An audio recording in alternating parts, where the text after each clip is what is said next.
So please make him feel welcome, whooping, cheering, clapping for your next act, James Connell! Keep it going! Move your legs and your big bottle of hooch. Keep clapping. All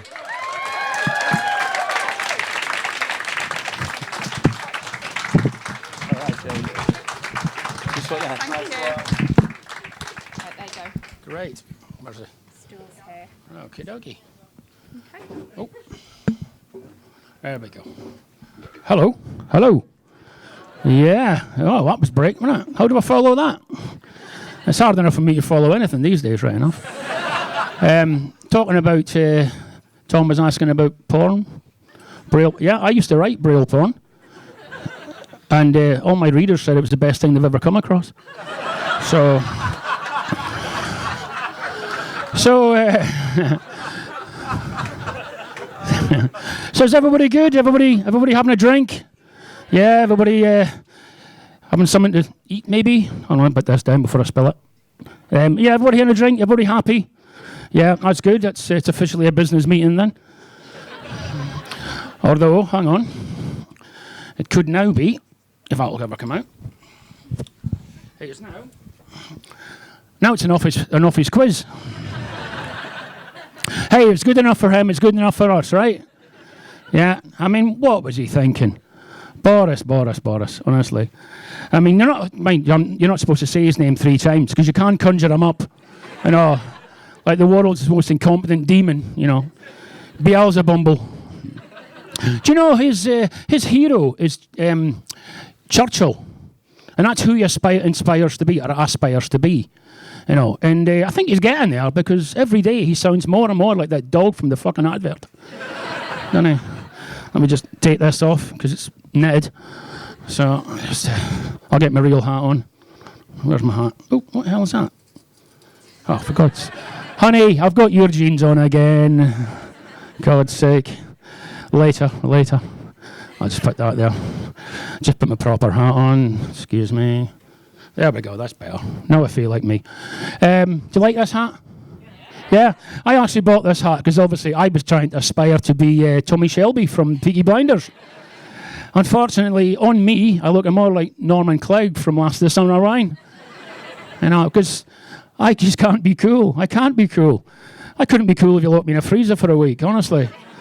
You know, but that's just me. Because my name, like you said, is James. But don't worry, I've never seen you before either. I was named after my granddad originally, but about the age of 7, my mum changed my name because of the bullying. Because if you're called granddad, kids will bully you. They absolutely will. But and you probably noticed I had to be escorted onto the stage because I've got to be orientated with the performance area for various reasons.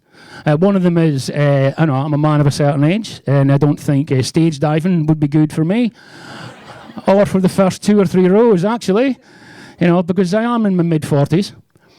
It's very late 40s, actually. Yeah, I'm 55. So, and another reason is that I have got, well, you call it a condition. Some people do call it an impairment, and it does make people a bit on edge and makes them uncomfortable when we talk about it. I don't know why, because it's pretty obvious as soon as you talk to me that I am completely Scottish. You know? Any Scots in? Yeah, there'll be a fight. There'll be a fight. And another reason is I am completely blind. Yeah, thanks for that. Good cheer. I'm happy about it as well. Yeah. Otherwise, I'd have no material. I have been completely blind now for 11 years. Well, I'm either completely blind or I'm having the world's longest blink. So, I am also hearing impaired, so I can't wank either. But I've only been deaf 3 years. I'm just trying that one out to see if I like it. And incidentally, my hearing aids just packed in as I come onto the stage, so this could be completely quiet, which I'm used to anyway. So, but that's okay. That's okay. Actually, as you can tell, well, one thing is, as a blind person, you do have a lot of challenges on a daily basis. Whether it's, public transport, employment, pairing up socks, But my socks haven't matched for 11 years, honestly. But one of the things I have a big problem with as a challenge is trying to get to the fill line in a pot noodle. I don't know what it is. I always spill it, and my lovely wife cleans it up. And then I make a cup of coffee for her. I miss the cup, and my wife cleans it up. So I try to make up for that by feeding the dog, and I miss the bowl, and my wife cleans it up. She is dreading the next time I go for a shit. Honestly. But I'm just trying to get a drink here. Woo! There we go. Yeah, it's good to be sat down. So. But because it is great to be back in the hot water, because I haven't been here for exactly 2 years, and it's great to be back out doing just what I love, which is drinking. Oh God, I have a drink nearly every day, whether I want it or not. But there was a time in my life when I went, probably about a dozen years without a drink, and then my 12th birthday. Oh. What a party. Talking about celebrations, it was Valentine's recently, wasn't it? Everybody have a good Valentine's? No? So the romantic crowd are at the football then, are they? I thought I'd do something special this year for Valentine's. So I went online and I bought my wife. That's it, I just bought my wife. Lovely little thing, Tatiana. Coming over from Poland soon. No, obviously I am married. Well, it's not obvious I'm married if you look at me. It's not pretty obvious, is it? But that was my lovely wife that took me up on stage. That's my Helen.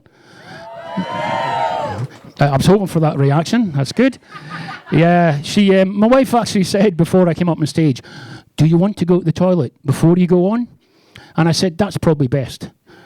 Because if I go while I'm on, again, it's not good for the first couple of rows, And she also said, "Don't wear your shades all the time, because your eyes are your best feature." I thought, isn't that about like saying the Titanic's best feature was its buoyancy? You know what I mean? My best feature. But I've tried not wearing my shades, and it leads to its own problems. A few years ago, I was on a train going through Scotland, and we were coming out of Glasgow, no shades on, and I'm sat on a train, staring into oblivion, and this guy in front of me leans forward to speak to me. And those guys, and every syllable just screams aggression. Scottish. And he said, "Excuse me, pal, but you've been staring at me for half an hour without blinking. I can only assume you either want to fuck me or fight me." And I said, "Well, which one will hurt the least?" So, not the best way to calm the situation down, I'm sure. He said, "Well, which one is it?" I said, "Look, listen, mate, we're all grown-ups. We're adults. Let's take the threat level down a notch or two. I mean, does it have to be fuck or fight? No, can it be a kiss and a Chinese burn? You know what I mean? Maybe what about a cuddle and a dead leg?" And he said, "That's it. Next station, I'm dragging you outside and I'm kicking the shit out of you." I said, "Well, that's your prerogative. Let me run this past you. You take me outside, you kick the shit out of me, you've just beaten up a blind guy. That makes you an absolute loser. Of course, if you take me outside and I kick the shit out of you, you've just been beaten up by a blind guy. And that makes you an absolute loser." So while he was thinking it over, I gave him a love bite and then kneading the balls. And then did one. But my father always told me, stand up for yourself. And I'd like to take this moment to remember my dear old father, who unfortunately can't be with us tonight. There's nothing wrong with him. He just got too pissed and the bouncers wouldn't let him in. But I do remember my dad likes to drink as well. He's 78. He likes to drink. And he took me for my very first drink up in Scotland. He took me to his local, and we walked in together, or we went in together, and he ordered 2 pints of lager, 2 double whiskies, and then he asked me what I wanted. And he told me all about the camaraderie and the joy and the brotherhood you'd have drinking in the pub, and also the pitfalls. Never spill a drink in Scotland. That's still a capital crime in some areas. And he watched me, and he looks at me, and he watched me finish my very first alcoholic drink, and he got really emotional, and he had a tear in his eye, because we were bonding as father and son, and he reached over and put one hand on my arm and the other hand on my other arm, and then he gently lifted me off the bar and put me back in my pram. And it was a lovely moment. And like I said, I was named after my grandfather, James. And so was my dad. My dad was named after his dad, so there's 3 Jameses. But when I was growing up, my dad was called Big James, and I was called Little James. But we're not a tall family. And I was bigger than my dad by the time I was 14. So this pissed me off, you know. It was Big James, Little James, Big James. I thought, come on, I should be Big James now. And then one day I was stood next to my dad at a urinal, and I looked down and I thought, yeah, fair enough, Big James it is then. Because it's not something you discuss with your father. And up until then, I had never realised that my dad has the biggest hands I've ever seen. Honestly, they're huge. Which is lucky, because his cock's fucking massive. Right. I think that's my time, people. You've been absolutely fantastic. I've been James Connell. I hope to see you again. Thank you.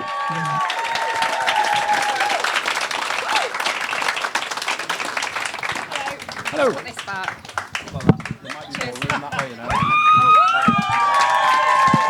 James Connell, everybody!